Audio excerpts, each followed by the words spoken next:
Praise the lord. ఈరోజు మీ కొరకు దేవుని వాగ్దానం. మీ అందరికీ ప్రభు నామములో వందనాలు తెలియజేస్తున్నాను.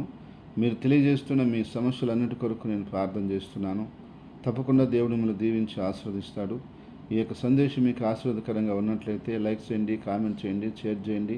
ఈ ఛానల్ని సబ్స్క్రైబ్ చేసుకోండి. ఈరోజు వాగ్దానమును చదువుకుందాం. ఎబ్రీ 6:14.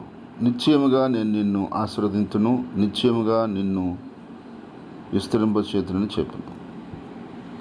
ఈ సహోదరి సహోదరులారా, దేవుడు ఆ రోజు అబ్రహాంతో ఈ యొక్క వాగ్దానం చేశాడు. నువ్వు నా మాటని నా యందు విశ్వాసం ఉంచి నేను చెప్పినట్టుగా నువ్వు వెళ్ళినట్లయితే నిశ్చయంగా నేను ఆశీర్వదిస్తాను, నిశ్చయంగా నేను విస్తరింప చేస్తానని చెప్పాడు. అదే ప్రకారం అబ్రహాం ఆ రోజు దేవుడు మాట విన్నాడు, విశ్వసించి వెళ్ళాడు. దేవుడు చెప్పిన ప్రకారంగా ఆయన్ని నిశ్చయంగా ఆస్వాదించి ఆయన యొక్క సంతానాన్ని విస్తరింప చేశాడు. ఈరోజు ఆయనకి ఇచ్చినటువంటి వాగ్దానాలు ఆయన పిల్లలు, ఆయన యొక్క వారందరూ కూడా అనుభవిస్తూ ఉన్నారు. అదే మాట విశ్వాసం ద్వారా మనం పొందినట్లుగా దేవుడు మనకు కూడా సహాయం చేశాడు.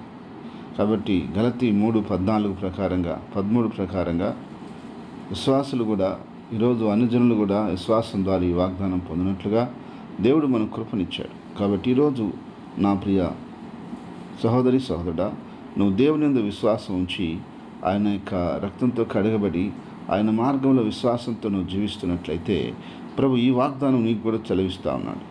నిశ్చయంగా నేను ఆశీర్వదిస్తాను, నిశ్చయంగా నేను విస్తరింప చేస్తాను అంటున్నాడు. అవును ప్రియ సహోదరి సహోదరుడా, నీవు దేవుని బిడ్డవైతే నిశ్చయంగా నువ్వు ఆస్వాదించబడవలసిందే. ఏ సందేహము లేదు. దేవుని నిన్ను ఆస్వాదించి తీరుతాడు. ఆయన గొప్ప దేవుడు, గొప్ప మహిమగల దేవుడు, గొప్ప అద్భుతమైన దేవుడు. ఆయన నిశ్చయంగా నిన్ను ఆస్వాదించి తీరుతాడు. ఎట్టి పరిస్థితుల్లో కూడా ఆయన నిన్ను విడిచిపెట్టడు. కాబట్టి నిశ్చయముగా ఆయన నిన్ను ఆస్వాదిస్తాడు. కనుక దేవుని యొక్క వాక్యాన్ని బట్టి ఈరోజు నువ్వు తెలుసుకోవాల్సిన సత్యం ఏంటంటే, నిశ్చయముగా దేవుడు నిన్ను ఆశీర్వదిస్తాడు. ఆశీర్వదించడమే కాదు, విస్తరింప చేస్తానని మాటిస్తున్నాడు. అవును దేవుని బిడ్డ, నిన్ను విస్తరింప చేయటం దేవునికి ఇష్టం. నిన్ను ఆశీర్వదించాలి, నిన్ను విస్తరింప చేయాలి. నీ ఆరోగ్య విషయంలో, ఆర్థిక విషయంలో, ఆత్మీయ విషయంలో, నీ కుటుంబ విషయంలో, నీ పిల్లల విషయంలో, నీ భవిష్యత్తు విషయంలో, నీ పనిబాట్ల విషయంలో, నీ ఉద్యోగ విషయంలో కానీ, వ్యాపార విషయంలో కానీ, నీకు సంబంధించిన ఏ విషయమైనా సరే దేవుడు నిన్ను ఆశీర్వదిస్తాడు. ఆ రోజు దేవుడు ఏబు చేతి పనిని ఆశీర్వదించాడు.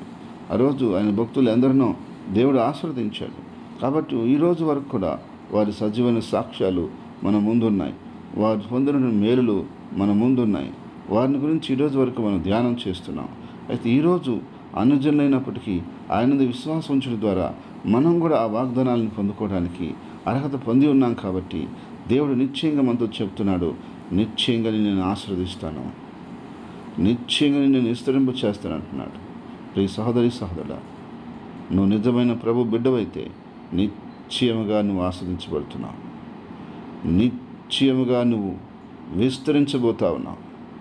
దేవుని యొక్క బలమైనటువంటి కార్యాలు, బలమైన మేళ్ళు నీ జీవితంలో దేవుడును నీ కొరకు ఆయన చేయబోతా ఉన్నాడు. నువ్వు వాటిని చూడబోతున్నావు, నీ కనులు వాటిని చూడబోతున్నాయి, నువ్వు వాటిని అనుభవించబోతూ ఉన్నావు. ప్రార్థన. ప్రేమగల తండ్రి, పరిశుద్ధమైన దేవాన్ని స్తోత్రాలు చెల్లిస్తున్నాను. నిశ్చయముగా తండ్రి ఆశీర్వదిస్తానని, నిశ్చయముగా తండ్రి నాయనా విస్తరింప చేస్తానని నువ్వు ఇచ్చిన మాటను బట్టి నీకు నిండు మనసుతో స్తుతిస్తూ ఆరాధిస్తూ, అయ్యా నీకే మహిమ గంటలు చెల్లిస్తూ, నా తండ్రి నా తండ్రి నా తండ్రి నా యేసయ్యా, వీళ్ళందరినీ కూడా మీరు ఆశీర్వదించి వర్ధలు చేయమని, పనిబాటల్లో, ఉద్యోగంలో, వ్యాపారంలో అన్నింటిలో దీవించమని ప్రార్థిస్తున్నాను. ఈరోజు పుట్టినరోజున వివాహ దినం జరుపుకున్న వ్యక్తులను, బిడ్డలని, కుటుంబాన్ని పేరున మీరు దీవించి ఆశీర్వదించి వర్ధలు చేసి కాపాడి నీ నామానికి అత్యంత ఘనత, మహిమ, ప్రభావాలు తెచ్చుకోమని, అన్ని విధాలుగా మేలు చేయమని, నీ సంతోష సమాధానాలు, నీ సంతృప్తిని, సమాధానాన్ని ప్రతి కుటుంబానికి, ప్రతి బిడ్డలకు మీరు అందించి ఆశీర్వదించి ప్రతి కృపతో నడిపించమని, నామానికి ఘనతమైన ప్రభావాలు తెచ్చుకోమని యేసుక్రీస్తునామమున ప్రార్థిస్తున్నాను తండ్రి. ఆమేన్.